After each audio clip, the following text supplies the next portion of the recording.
मोहम्मद गौरी की विशाल सेना दिल्ली के किले के पास पहुंच चुकी थी।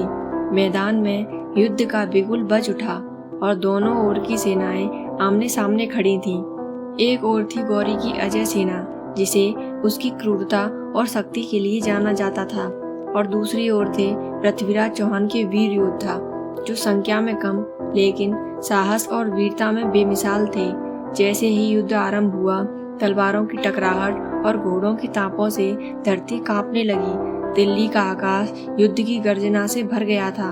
हर दिशा में मटमैली धूल उड़ रही थी, मानो धरती और आकाश भी इस निर्णायक युद्ध के गवाह बन रहे हों। पृथ्वीराज चौहान युद्ध के मैदान में एक गर्वित शेर की तरह अपनी सेना का नेतृत्व कर रहे थे।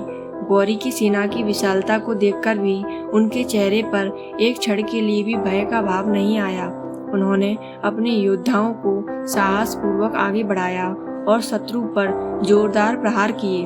उनका हर वार दुश्मन की सेना के मनोबल को तोड़ रहा था। लेकिन मोहम्मद गौरी भी कोई साधारण योद्धा नहीं था। गौरी ने पृथ्वीराज की वीरता देख अपनी रणनीति बदली। उसने एक घातक चाल चली।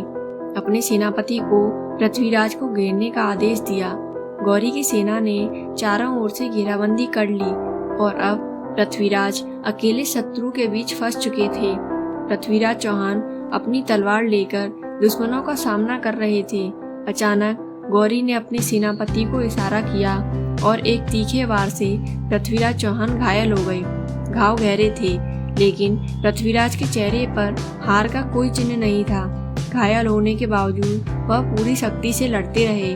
उनके साहस ने उनके सैनिकों में एक नई ऊर्जा भर दी थी।